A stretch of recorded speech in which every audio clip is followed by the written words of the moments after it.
the great thing about being on tour, with the rock and roll band, is that everyone wants to come and give you like their best bud, right? Yeah. Everyone's so proud of what they grew. So every town there's like a fresh, some great new weed to try.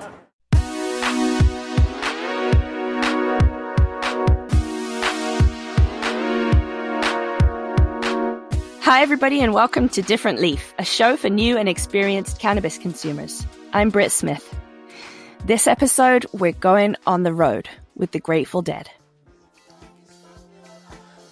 A few days before 420, I made my way out to Easthampton, Massachusetts, where Jerry Garcia's Handpicked cannabis brand was launching for the first time on the East Coast. Jerry Garcia, a founding member of the Grateful Dead, was and still is a huge icon within the cannabis community. So on 417, I put on some of the Dead's greatest hits and I drove out to the Holistic Industries dispensary, Liberty Cannabis, in this adorable little mountainside town in central Mass. And when I got there, Liberty's parking lot looked like a mini festival. It was set up around this huge blue and purple mural of Jerry Garcia. There were food trucks and tarot card readers and long lines of Deadheads waiting to stock up on Jerry's stash for the holidays. So the first thing I did was check in with the person behind the event, Rachel Genderson from Holistic Industries. When we were deciding to launch Garcia Handpicked in Massachusetts, and we knew we wanted to do something outside during COVID, we thought, we're in a parking lot. How could we not recreate Shakedown Street? Such an important part of life on tour, and that's really what a lot of this brand has been about, is really trying to find a way to create that community experience, that tour experience that the family has when they're all together. So we thought this would be a great way to really bring people together, get to support local businesses. Nice. All these businesses that haven't really been able to operate for the last year, so get a chance to get them out, have a little fun, celebrate Jerry with our friends and family. So when you come in the parking lot, you've got all the best festy foods, from your grilled cheese, your mac and cheese bites, and burritos, of course, because you can't be at a festival without a burrito. Right. We have our custom Airstream Bertha, where she's got a wall of sound modeled after the wall of sound Jerry Garcia designed in the 80s. Oh, wow. And then inside, lots of custom merchandise, t-shirts, hoodies, lighters, all the goodies. And then as you follow your way down Shakedown Street, we've got local goat milk soaps from Meadow Farm in Easthampton, Massachusetts. We've got a wonderful artist doing it with his art. We have crystals and jewelry. We've got tarot card reading and, of course, glass blowing. Of course, because this is a 420 celebration and you can't have 420 without glass blowing. Wow. So Juggernaut Glass is here. They're doing glass blowing demonstrations, custom pipes. We've got Steve's Dank Pipes inside doing wood engraving on wood pipes. Wow. And then Sweet Relief Musicians Fund. So Sweet Relief is a really wonderful organization we wanted to partner with. They are trying to support bands and stages who have been out of work for the last year during COVID. Yeah. Then I was lucky enough to get a few minutes with Jerry Garcia's daughter, Trixie. Cannabis, you see him in the dispensaries? Got to be a busy day of meeting a lot of people.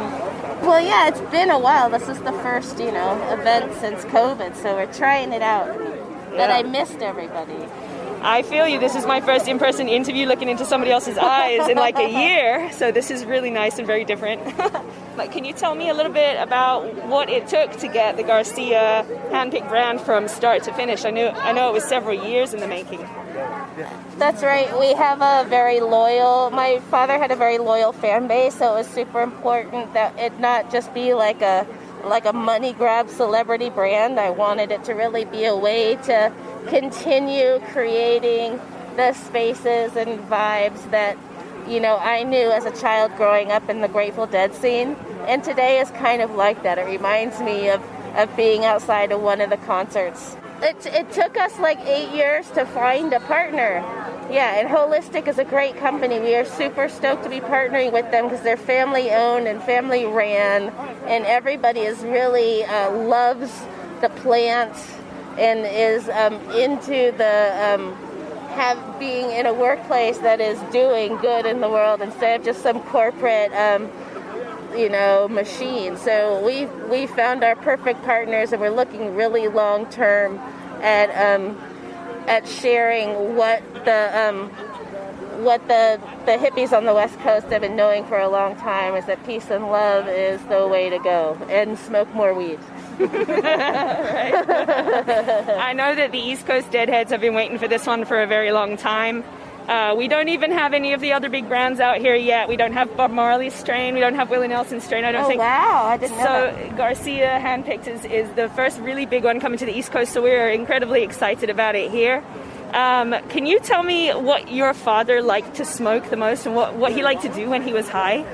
Well, the great thing about being on tour, with the rock and roll band, is that everyone wants to come and give you like their best bud, right? Yeah. Everyone's so proud of what they grew. So every town there's like a fresh, some great new weed to try. I don't know that things had names, back in the day. Yeah. I heard stories about Maui Wowie and stuff like that. So all of those old strains were definitely around. And as far as I think socializing, Yeah. so probably socializing or playing would be the great thing. So he wasn't much of a solo smoker; he was a social smoker. Right. And I think it's a great alternative to alcohol for recreation, and a great alternative to opioids for pain. Absolutely. Did you kind of take that into consideration when you were choosing the products that have come with this line? Yeah, I think we have an edible, and I think edibles are probably the most versatile for like the medication side for people. It's recreational, but for people who are trying to self-manage, it's not always convenient to light up and smoke. And even if you just want to maintain your high, if that's all you're trying to do. Edibles are great, but we have a sativa, a hybrid, and an Indo. And, one is an evening, the indicas are great for evening, sativas are great for productivity, and, hybrids are a good balance, for creative pursuits and things like that. Which one was your favorite when you were trying them out? I think the Tropicana Haze, the sativa, is my favorite, but that's, I haven't had a chance to try the Indo yet, and I'm looking forward to having space to do that. Because I just arrived in Massachusetts yesterday, so. Well, I hope that you enjoy your 420. Are you spending it out here in Mass? I will probably be back in California for 420. But this is an important weekend because we have Earth Day, Bicycle Day, which is associated with LSD history. Really? Of the day that the guy who discovered LSD tried to ride his bike home from the office after trying it out. Yeah, so now it's called Bicycle Day, and that was Albert Hoffman, and that is on 4/19. That's Bicycle Day. I'll be biking before I smoke. Right? That sounds good. Yeah, so lots Awesome. of history. We're happy to be a part of it. Nice. Well, very happy holidays you. to you, and very, very nice to meet you. Happy 420. Congratulations. You can check out some photos and videos from the whole event on my Instagram page at Brit the British, and make sure you're following us at Different Leaf. Finally, I checked in with Josh Genderson, CEO of Holistic Industries, to talk about what the Garcia brand means to generations of Grateful Dead fans. A quick heads up, Josh had a bit of construction work going on in the background. I haven't been to anything that's had like more than 10 people at it for like a year. So coming to the launch of the Garcia Handpicked event, it wasn't just an event being outdoors and feeling like a festival. It was like my first time around other humans in a year, and it was so nice. Everybody was so chill and so happy and super excited to be there. What was the day like for you? Well, to your point, the vibe was just incredible.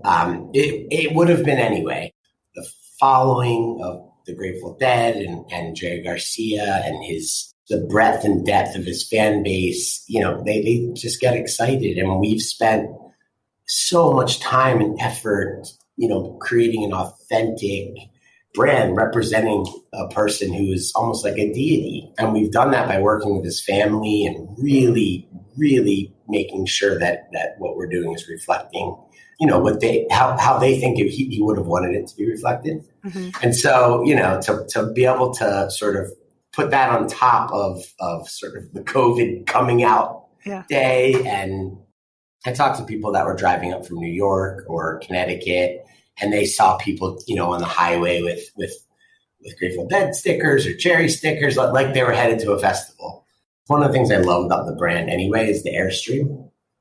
Oh yeah, there was this huge Airstream van there that was, it was like full of audio equipment and like, I'm not a Deadhead. Can you explain to me what the symbolism of that is to Deadhead? Sure. So people spent their lives, and there was a whole community created and a world created around, traveling with the Grateful Dead and going to concerts and selling your wares. And it's really, in my opinion, how sort of genetics, name brand genetics, made their way into the American psyche. Really? Was via Grateful Dead shows. Because everybody would be there together, kind of giving their weed to each other? Yeah, people would be coming from Northern California with lemon haze or with certain Kushes or Chemdog or these strains that, people before were saying they want Mexican or they, it was very umbrella type language. And, through the 70s, 80s, 90s into this century, that's really where this happened. And I don't think a lot of people realize it. And it may not be the only way, but it certainly is a hugely, hugely important piece to the conversation around cannabis today. Wow. So you're a Deadhead, right? You're like, yeah. Did you grow up on the Dead? Were your parents into it? How did you get into the music? I think it found me when I was 15. My group of friends, we got into it. And the more people I meet, first of all, I've learned over the years that Grateful Dead fans cross the widest range and breadth and depth of people from Wall Street, Silicon Valley, Middle America, 25-year-olds, 75-year-olds, everybody in between. And I think there's something about the music that it takes a certain type of mind to have the patience to listen to a jam. And so, and I think you get a lot of creative, smart people that are fans. This is a jam band, right? I listened through some of their old music, like the earliest stuff, and it was essentially just sort of jam band music, right? Yeah, they're the creators. The father of this genre is the Grateful Dead for sure. And Jerry Garcia and his solo career, they stretched songs out. No concert was ever the same. And so it was thrilling to go and, you never knew what the set list would be like and what they would cover. And so my passion, my hobbies, my life when I was younger revolved around this music scene and cannabis. And, I made a speech the night before the event. I had a whole bunch we're in 9 states now, and the team's spread out all over the country, and there's almost 1,000 employees. But I sort of was overwhelmed with this thought that, like, here I am with this cannabis business and these awesome people. And not only was I able to create a cannabis business, but I was able to then leverage my other favorite thing, and make this viable, awesome, unique brand that really speaks to the audience and is really authentic and getting great feedback. That's so awesome. You're kind of living every Deadhead's dream. Yeah. Right? You started a cannabis company, and now you're teaming up with Jerry Garcia's family. You've launched the brand on the East Coast. This is huge. When I went there and saw what was on the menu on the Garcia Handpicked selection, I was super excited to try all 3 different strains. There was an indica, a sativa, and a hybrid. I ended up buying the hybrid, which came in the most incredible packaging. Like, the jar was like this sort of solid glass jar with almost smoke looking pattern etched into it. It was beautiful, and I don't want to throw it away. Now I'm done with the weed. I'm like, I'm going to make this into a candle, I guess. I don't know. Beautiful packaging. And when I opened it up, it was like an immediate smell of citrus, and it was just so fresh and popping green. It was just so bright, really squishy, soft buds. It was so beautiful. And the smoke, oh my gosh. That is a well-flushed flower. Like, I think this might have been my favorite flower that I've smoked on the East Coast. Yeah. And that's saying something, man, because I've smoked a lot of weed in Massachusetts. Well, just you got to get down to Maryland for when we launch in Maryland. Okay. So